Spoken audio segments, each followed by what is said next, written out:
Welcome to Thriving Your Love, a podcast where we will guide and help you improve your most precious relationships in life. This podcast is produced and hosted by certified emotionally focused therapist Claudio Vargas Silva, licensed marriage and family therapist, and Tricia Kim Walsh, also licensed marriage and family therapist. Hey, welcome back, viewers and listeners. This is Trish and Claudio bringing you Thriving Your Love. And we are doing a continuation today, Claudio, from our last episode on the origins of anger. And this is a part 2.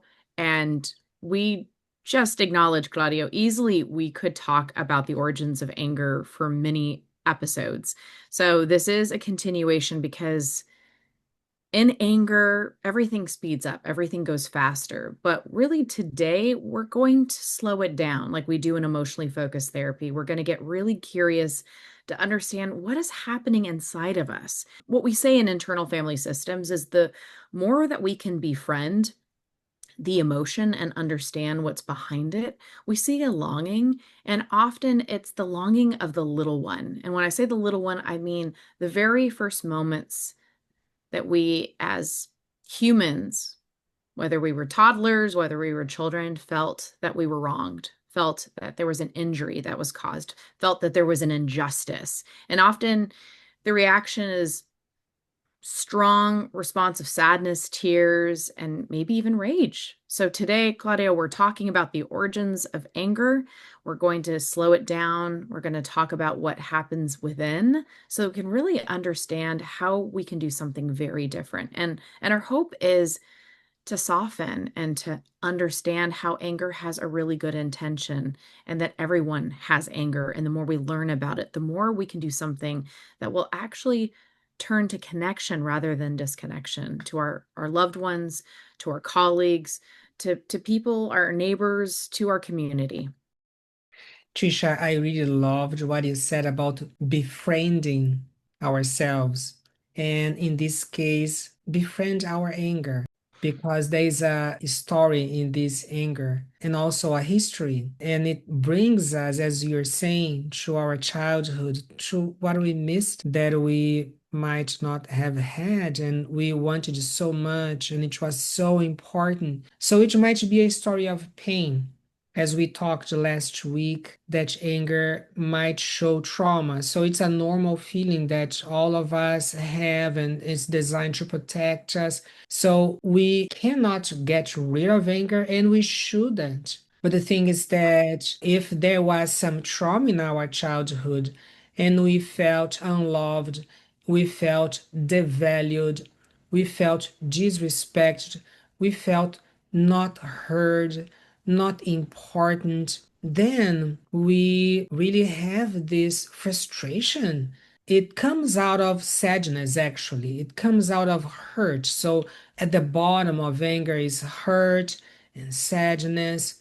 There is grief, even to the love that we wanted to receive. And it's not that we were not loved. We might have been loved, but our caregivers and the important people in our lives, they couldn't connect emotionally to us. And we know that, Tricia, when we don't feel emotionally connected to someone, then we don't feel loved. And it might have love, and the person might love us, but we don't feel. And sometimes feeling is extremely important. And some children, they don't feel loved if their parents have some kind of difficulty. The difficulty could be something on the outside, that they're too busy, they have problems, but sometimes it is on the inside because themselves they didn't learn how to connect, and then the child cannot feel connected, so the child feels lonely, feels distant, and the child will tell themselves, well,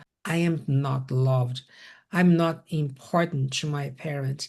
And then there is this hurt, this sadness, and then there is the frustration, the anger. And then when we see someone angry, we think, well, this person doesn't love me. And actually, it might be the person loves us, but doesn't feel loved by us, and the person protests that, and we see the anger and we think, well, this person doesn't love me. But if we think about ourselves, we can see that in many times that we are angry at our partner, at our children, at our parents, that anger actually comes from love, and it comes because I love you so much and you're so important to me, and I cannot accept that you don't love me, that I am not important to you. So we protest, and the other person is thinking, oh, you don't love me. And it's not that, it's because we don't feel loved and we are protesting that. So just wanting to clarify to our listeners that what you said about the child inside, the longing and the hurt, and wanting to protest and wanting to ask in loud voice, hey, I want you to love me. But the thing is that this protest is not clear, and the other person might feel as an attack, and the other person might go away instead of coming close, Tricia.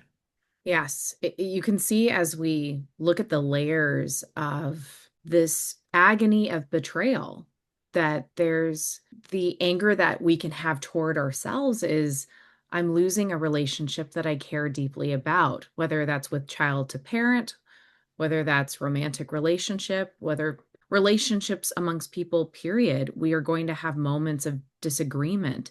And it's really interesting the distortions we can experience inside of ourselves, right, Claudio, is to see this person being angry with us. Then there's the fear of, if you're disappointed in me, have you given up on me? And then there's a power differential. And I've heard that with a lot of my clients who've said is, I'm now scared. Have I lost them? Have I lost respect? And they have power over me. And so it's interesting how there can be this exaggeration of this belief of they're controlling me, they're telling me how to be. They don't love me because if they loved me, they would know me. They would understand me. They would know the goodness in me. And all they're seeing is the bad. And so I hear this across the board is you only point out the bad. You don't see the good. And there is this feeling of betrayal of if you don't love me, you're taking away your love from me. You're depriving me of this love and you have control and power over me. You're superior over me. Mhm. And it is a violent, tormenting experience inside, whether it's again the child, whether it's the teenager. I see a lot of this with teenagers, and I see this a lot with couples, right? Claudio, is to feel this anger that can turn into vengeance, is to say, is you will not have control over me. You will not have power over me. And they start to see a very different version than what is actually happening that you just described a moment ago is this other individual does love them. But there is some truth that there is an effort to control of I do know better. Sometimes that can happen too, as the parent says, as I love you, that's why you're experiencing my consequences. That's why you're experiencing my direction because I am your parent. I am responsible for your well-being. And I need you to respect me and I know what's best for you because I'm older than you. So as you can see, Claudio, like there is this power dynamic that we really want to name. If we slow it down and we listen and befriend the anger, we can see that also anger can at times distort what's actually happening in the relationship.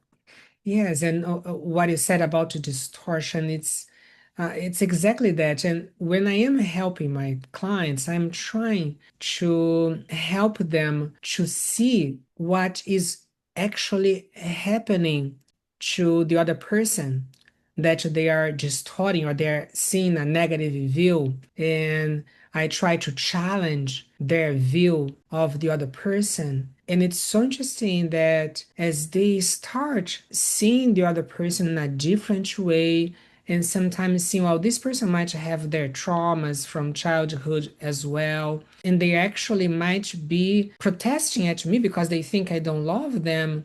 So they might be asking me in a way that is not clear to me and I might not understand. Hey, I want to be loved by you. So when they start seeing a different way, the anger subsides and they become closer to the other person, then the relationship gets better. So I remember like a few days ago, I was helping a parent and a child. And then the parent was saying, like, my child is really angry at me. And I asked a question like, how was school? And did you study? Did you finish that project? And then my child cuts me off. So that's the child angry because the child thinks, oh, my parent is judgmental of me. My parents thinks I am not a good child, or they are gonna catch me somewhere, or then they're gonna criticize me, and they are really kind of afraid of that. And as you said, like feeling controlled, so they want to put a wall and prevent that parent from getting too close and hurting their feelings. So, what we see is that anger shows the distortion, as you said, the distortion that I see the other person as an enemy. And in this session that I was talking to this child and this parent, and then I asked the parent, so your child is so important to you, right? And you love him so much, and all you want is that he is successful, and you are doing for him what wasn't done for you. There wasn't anyone to help you as you are helping your child, so you couldn't be that person that you would like to be. You couldn't study, and now you have a job that doesn't pay you much, but you are fighting for him because he's important to you. But he's not understanding. He thinks that you want to control him and you might not like him and you're critical of him. Can you tell him, I love you. You are important to me. I want to give you what I didn't have. I want you to be who I am not. I want to see you succeeding, and I'm doing everything I can for you. Can you do that? And I asked, and then I asked the child, so how is that for you? How do you feel when you hear that? So it was so interesting because now he could see, oh, that was the intention behind. But the parent wasn't clear. It came as judgment, it came as criticism, it came as like I am watching you out. I am kind of trying to control you and make you be this person I want you to be. He couldn't see that it was love that was actually propelling this dad really to help his child. But the child couldn't see the love that was underneath, Tricia. Yeah. And that is so inspiring and transformative of the power of family therapy, Claudio. And I do want to name a bias here as listeners, viewers are following along, knowing that we are therapists, as we do believe in the power of repair through having a neutral environment where you can have a professional sitting with anger, helping you befriend anger. And so I really want to acknowledge, if anyone is wanting to have a better relationship to understanding their anger, one incredible way to do that is in different types of therapy services, like family therapy, like couples therapy, individual therapy. I will admit, I have struggled with my own anger. I grew up in a household where my dad, as a first generation immigrant, left everything he knew, came to this country with an expectation that he was going to have security and safety and financial well-being, and that did not happen. And there was a lot of anger in the household, anger at a life that he wanted to give, but the reality was that was not the life that he was getting provided. And that anger turned into addiction, that turned into anger toward me and my mom. And although, as we're preparing for Father's Day weekend, and unfortunately my father is no longer alive, I can really appreciate at the idea of parents that love their kids so much that they say, I need help.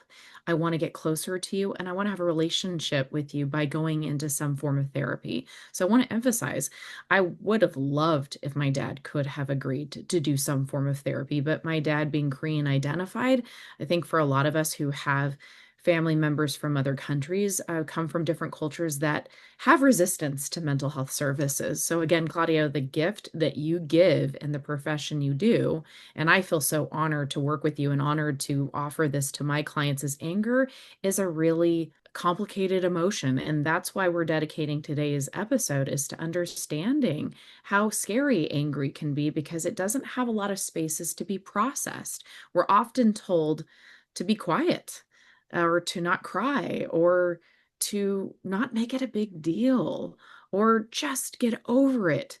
That's your parent. You should respect your parent.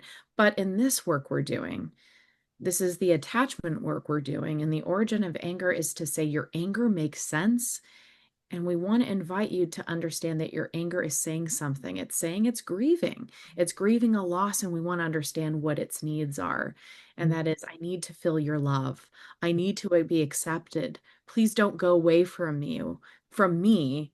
I don't know what I would do without you. Mhm. And Trisha, what you are saying now about your dad, this is very touching because what I see is that you're talking about the problems that he had or his limitations, and you are showing compassion towards him. And something that we want our listeners to understand is that what can help us to overcome the anger that is not really helpful is compassion. Like having compassion towards ourselves, towards our history, towards our past, towards that child that is still is inside that is asking, hey, I want to be respected. I want you to treat me like I am someone important to you. I don't want to be devalued by you. I want to be loved. So there is this child that didn't feel loved in the childhood and is now protesting. So there is pain, there is grief that we didn't receive that love. And I see many times my clients being angry at themselves for their anger, as if being angry for their anger would stop the anger. So anger wouldn't ever stop anger, right? So we need to see like our own anger with compassion, with understanding of our suffering in our childhood and our suffering nowadays when we still distort the image of this other person that we think that doesn't love us and doesn't respect us, and then having compassion towards the other person, as you were showing now, Trisha, and as you talk about your dad, and we can see the acceptance underneath what you are talking, like when you talk about him. And this is what we do when we help clients, right? Either individually or family or couples. We are trying to help them to see the other person a different way, because when we are angry at someone, and not the healthy anger, but this anger that comes from trauma, we are giving too much power to this other person. And we are also thinking like that this person has negative intentions in mind, that this person purposefully want to do something against us. We cannot see that this person has their own traumas and their difficulties. And for example, I have some teenager clients and they talk a lot about their parents. Then I try to explain to them, hey, your parents might have faced exactly what you are facing right now with them. And this is why they might act that way. And then when they start understanding their parents, like for example, there is a girl that I help that she tried as much as she could to be out of home, because she didn't want to have contact with her mom. And then nowadays she says that she's proud of her mom. She wants to be like her mom. And her mom even told me that she is now confiding in her for her problems. So we see like the change that is happening. And now when she sees her mom angry or she kind of understands better her mom and doesn't become so defensive or resistant because she knows, hey, my mom loves me. My mom carries some trauma from childhood, and I know that she has her heart in the good place. And it would be wonderful. Like, this would be a way that we would turn our anger and show the love that is underneath. Right? When we feel angry because we love this person and want this person to treat us with respect, and we want to be connected to this person, and we see that we can actually show the other person the right message. Hey, I love you. You are so important to me, and I want to be connected to you. So, in other words, like I told you, like I helped this father to talk to his son in a way that his son would really see clearly, you love me, you don't want to hurt me. And we see how many relationships are suffering from these distortions, people hurting each other when they actually love each other and they cannot see. Tricia. Yeah, that's beautiful, Claudio. It really is. It's so helpful to hear these examples of what's happening in the lives of our really courageous clients that come in trying to understand this. And we can like name this isn't anything that we have been formally taught in school, right? Claudia, you and I had to go to graduate school to learn this. And I will say, in full transparency, anger is an emotion that I still to this day struggle with. I struggle with it in the room with my clients at times. I struggle with it in my own life, and it's practice. And so I really want to emphasize to our listeners that it's not our expectation after today's second episode of this series that you now have it down. It's to say it's a process, and we want to understand what's behind anger. And as we befriend it and we listen to it, we also understand its loss is fear. It's the sadness and the fear of, will you still see me the same again? Will you still love me again? And our value is not contingent on what others think of us. But, however, Claudio, there is an acknowledgement as when we are feeling angry, there is a disconnection and we feel the tremendous absence of that. And as one of my consultants recently shared with me, is a lot of the work we do is grief and loss. And so I really want that to sit down is what happens when we're in that state of anger is we feel loss of joy. I mean, that seems pretty obvious to say that, right, Claudio? Is if we're angry, we're not feeling joyful, but we're also losing time, we're losing connection. And how powerful it is to say is what I need to know is you still love me. I still matter to you. How many teenagers and kids are going to be saying that? That's why we're asking parents to be mindful of how they share that love when there is the fear that your child is feeling weak or feeling inferior and sees you as having all the control, because in some ways you do.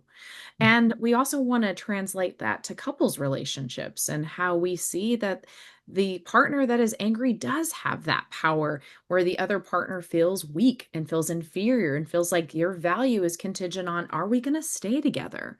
Right? I just saw a couple a moment ago who are in that state of power and control as one partner has kind of been holding the cards to say, you're doing all the wrong things. And the other partner saying is, I'm doing the best I can. Here we are in couples therapy. I just want us to be okay. But now is feeling weak and in fear and not good enough. And what does that do to us, Claudio? It makes us feel really small and insignificant, which then can flip and make us feel really angry. How dare you? I used to be a confident person before we got together.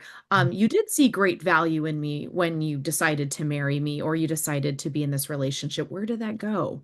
So, as you can see, Claudio, you weren't exaggerating that this is easily this is a topic that we could even go into the next episode. But I'll pause there and just say how much I'm appreciating that we're dedicating time to talk about the influence of how anger has on our lives all the time. Yeah. So we thank our listeners for being with us again, and also talk to your friends and loved ones about our podcast so more people can benefit from it. Yes, please. Thank you, everyone. Great to have you here with us. Thank you so much for tuning in with us today. We hope you'll join us soon again for our next episode of Thriving Your Love.